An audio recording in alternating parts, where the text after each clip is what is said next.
Good evening. Ako muna ay katatapos ko lang magbayli-bayli, tapos nagpahinga. Kasi kanina andi dito si Lola Eri. Tapos nagpahinga na ako. Pagkaalis niya, nagsayaw-sayaw. Tapos pagka nagpahinga ng konting oras, nagpalamig ng maiinom. Kaso hindi siya masarap. Kaya ano ba to? Yung aking mga agimat. Hindi masarap, maasim. Kaya ayaw ko ng white wine. Ayan. Pwede ko na yan panluto. Panluluto ko na lang. Tapos, mayroon pang isa pang, ito naman, juice. Manatsuno payen apple juhay. May kasama. Di pa pwede. Ayun. May kasama siya. Kakain kasi ako ng gulay. Para lang naman itong juice mio pardon. Ayan. Ito naman ang aking gulay. Pampahaba daw ng buhay. Tingnan nyo ha. Pakita ko sa inyo. Yan lang ang aking kakainin ngayong gabi. Kumain naman ako kanina mga bandang alas 4. Ayan, alas 9:30 na. Yan lang ang aking food for tonight. Tapos, mayroon ako ditong ham. Huwag nyo nang tingnan yung itsura ko kasi ang init nga naman dito. Nakabentilador lang ako. Ayoko na mag-aircon kasi. Ito naman yung nama ham, fresh from the ref. Baka baka ma-expire. Sayang naman. Tama-tama ako magbabarik ako ng isang lata lang na na kanjuhay. Ayan. Pero ayaw ko na ng wine. Masyadong mahapdi sa tiyan. Ito na lang. Gulay. Plus itong isa nito. Ayan. Ayan oh. Ham ito, ham. Masarap to sa melon.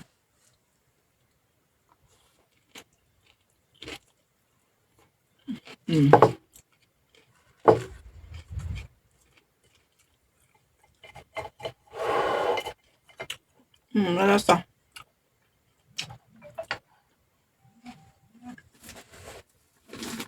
Dito ko na lang ito tatapon. Kasi may tissue naman dito. Kampay.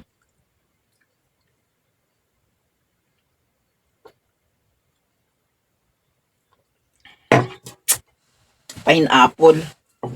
Ang lasa.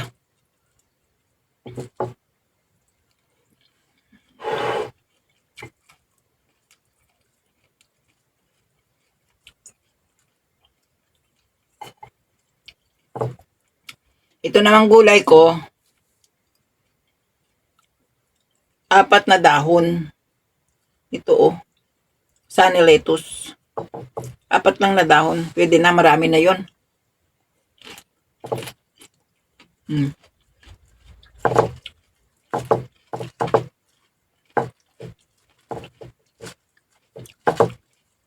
Crunchy Pero alam nyo bang ito ilang araw nang nasa rep ko? Hindi siya nasisira agad-agad.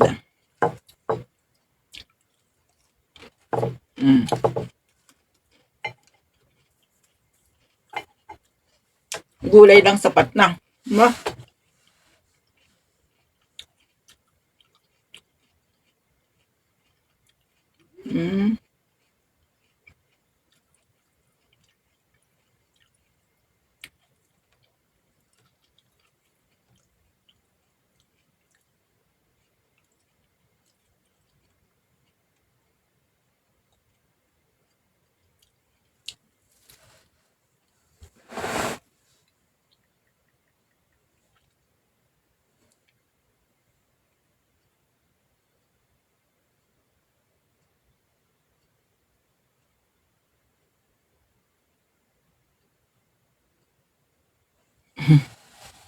Bakit kaya tinatakigang daw siya ng takot?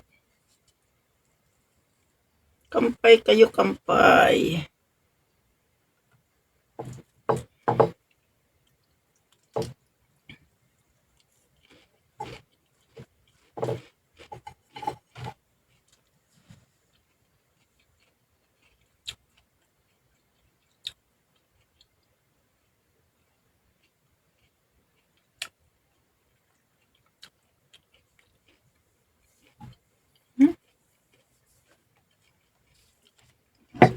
Ay, masarap siya. Masarap yung may ano, may ham. Baka ako'y mawili sa ham ah.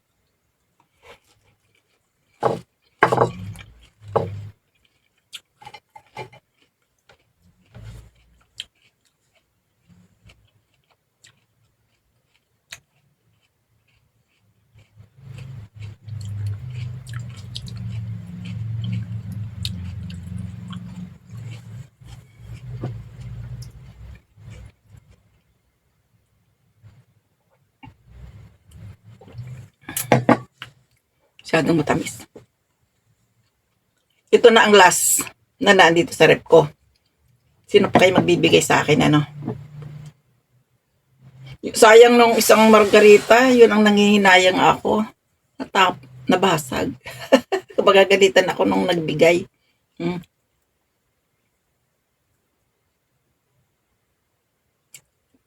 Mapapagalitan ako nung nagbigay. Hirap na nga naman siyang nagdala dito eh. Nabasag lang.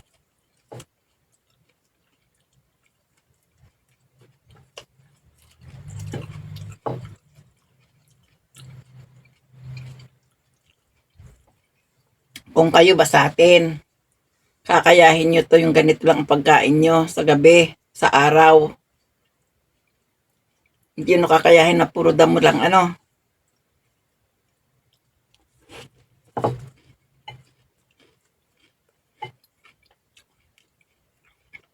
Mahirap kasi magluto. Dahil ako'y nag-iisa, wala akong tagakain.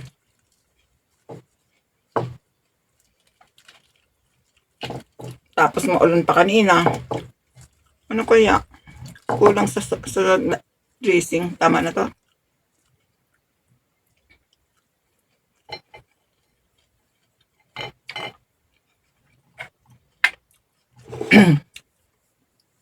Hindi nyo kakayahin ang ginagawa ko. Talagang superwoman.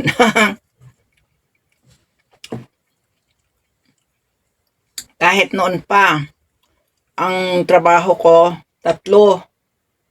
Nung kabataan ko dito, 3 ang trabaho ko. Halos hindi na ako natutulog. Kasi nga, time is gold, di ba? Wala rin namang nangyari.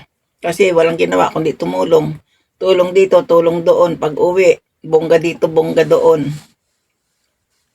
Wala rin. Walang nangyari. Pero nakapagpatayo ako ng bahay. Yun lang. Yun lang na naipundar ko. Okay na yun, may masisilungan ako. Pwa. Dumidigay ako sa ano. Oo, tatlong trabaho. Alis ako ng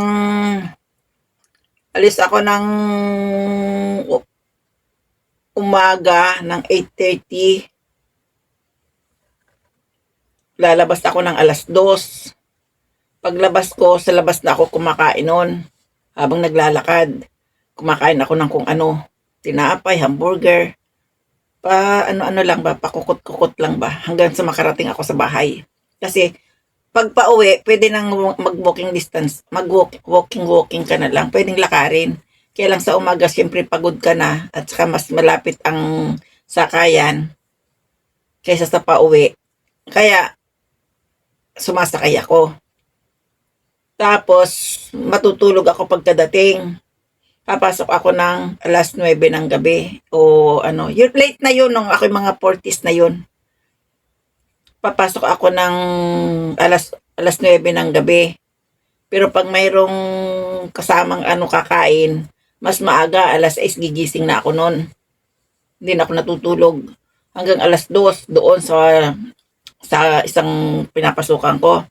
Pagkatapos noon, 2:30, mayroon na naman akong pang 3 trabaho. Hanggang 5:00 ng gabi, madaling araw. Kaya natutulog ako minsan sa tabi na lang ng ano, kung saan mahiidlip ako ng kunti. Tapos pagkatapos noon, uuwi ako ng bahay 6:30. o kaya alas 6. Gigising ng alas 8. Kailangan makasakay ka ng alas 8:30. Wala nang kainan. Hindi na uso ang kainan nun. Kaya, namayat ako kaagad nun. Puro pineapple juice ang iniinom ko tuwing umaga. Pineapple juice lang. Pineapple juice, 2. Hanggang alas 10, hanggang matapos na trabaho ko, pineapple juice lang ako. Lumiit nga ako nun. Ang bilis, 2 buwan. Na-reach ko yung gusto kong pagkapayat. Kasi inabot ako nun ng 72 kilos. Kumain na kumain. Kaya ako pumasok ng tatlong trabaho. Pangkaraniwan, 2 trabaho lang ang pinapasukan, ang ginagawa ko noon. Part-time ba. Kaya, yung ginagawa ko dito, hindi nyo kayang gawin yun. Yung mga ginagawa ng mga Pilipina dito masisipag, hindi nyo kayang gawin.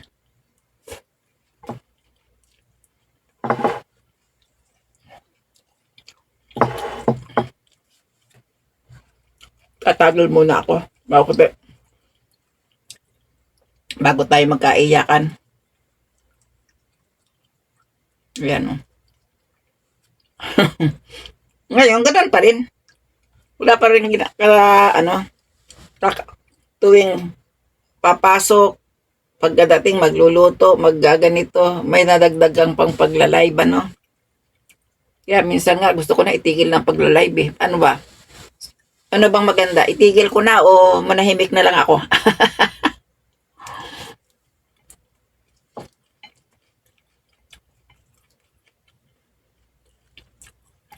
Kaso, pag tinigil ko, wala na. No, wala na akong kausap. Hindi na ako magsasalitang mag-isa. Sayang naman, ano.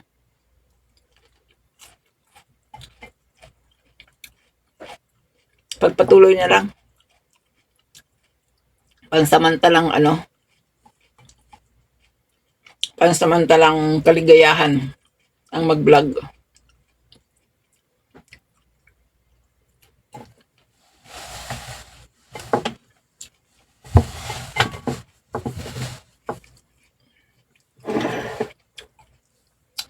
Pagkatapos ito matutulog na ako. Wala eh. Walang gagawin. Kampay. Alas 10 na dito.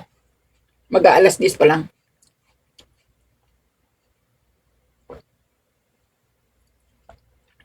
Ay kanina, habang ako'y nagpapahinga,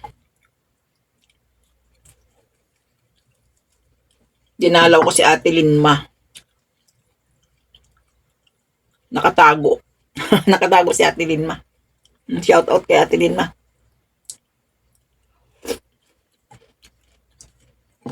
Ito lang ang dapat mong kainin, Ate Linma, oh.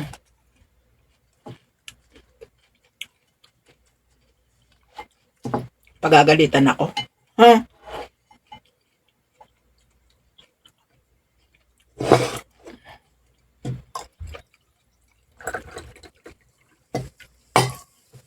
Pag mag-isa talaga, ganito ang buhay dito.